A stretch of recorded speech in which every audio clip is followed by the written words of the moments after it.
नमस्कार दोस्तों, स्वागत है आपको स्टोरी हाउस चैनल में। दोस्तों, असम के कई क्षेत्रों में शैतान का साम्राज्य है। वहां ज्यादातर लोगों को धोखे से मारकर जंगलों और तालाबों में फेंक दिया जाता है।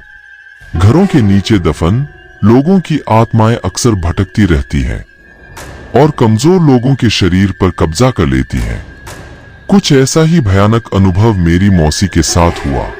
यह बात तब की है जब मेरी मौसी को बेटा पैदा हुआ था और प्रसव के बाद उनका शरीर काफी दुर्बल और कमजोर हो गया था। उन दिनों प्रसव घर में किया जाता था। घरेलू इलाजों को औरतों के प्रसव के लिए इस्तेमाल किया जाता। मेरी मौसी प्रसव के बाद आराम कर रही थी और उनके नवजात बच्चे को मेरी नानी नहलाने दूसरे कमरे में ले गई।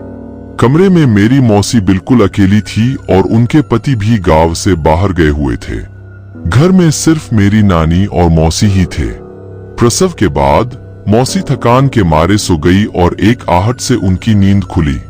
उन्होंने सामने की खिड़की से एक काला साया कमरे में आते हुए देखा। उस काले साये के बाल हवा में लहरा रहे थे और उसकी आकृति बहुत ही भयानक थी। वो अपने हाथ मौसी के गले की तरफ बढ़ा रहा था।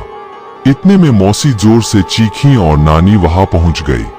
मौसी ने सारा किस्सा बताया तो नानी ने गौर किया कि उनके सिरहाने कोई चाकू या हाथ में कोई रक्षा धागा नहीं बंधा है। फिर नानी ने मौसी के हाथ में हींग और सरसों के दाने काले कपड़े में लपेटकर बांध दिया और उनके बच्चे के हाथ में भी बांधा। मौसी के पूछने पर नानी ने बताया कि अक्सर ऐसे काले साये कमजोर या दुर्बल शरीर में प्रवेश करते हैं और अपनी अधूरी इच्छाओं को पूरा करते हैं। प्रसव के बाद नानी मौसी के पास सुरक्षा धागा और सिरहाने चाकू रखना भूल गई थी।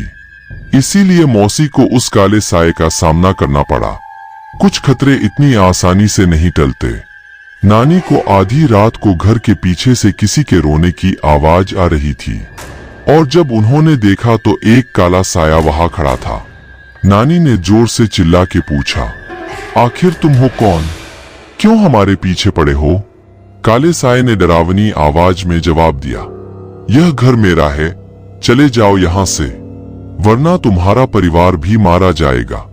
नानी उस वाक्य से बहुत डर गई थी क्योंकि अब घर में एक नवजात बच्चे को भी उस काले साये से खतरा था। अगले दिन नानी ने एक पंडित को घर बुला के सारा किस्सा सुनाया और पंडित जब घर के पीछे गए तो उन्होंने काली शक्तियों को महसूस किया। पंडित ने सारा मुआयना करके कहा, इस इलाके में जितने भी घर बने हुए हैं उन सब के नीचे कई लाशें दफन हैं। यह इलाका पहले घना जंगल हुआ करता था और फिर यहाँ धीरे धीरे लोग घर बनवाने लगे। इस घर का भी कोई ऐसा ही राज होगा जो आपको जीने नहीं देगा। ऐसे शापित स्थान निर्दोष परिवारों की बलि मांगते हैं। आप लोग जल्द से जल्द यह घर खाली कर दो, तब तक यह रक्षा मौली अपने हाथों पे बांध लो।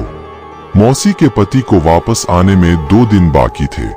बिना वक्त गवाए मेरी नानी और मौसी अपना सामान बांधकर दूसरे गांव चले गए और मौसी ने अपने पति को भी खत लिखकर सूचित कर दिया।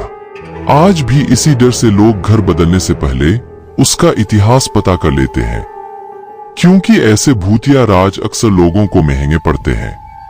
दोस्तों, आपको यह कहानी कैसी लगी प्लीज हमें कमेंट करके जरूर बताएं। हमारी और भी कहानियां देखने के लिए वीडियो को लाइक और चैनल को सब्सक्राइब कर देना।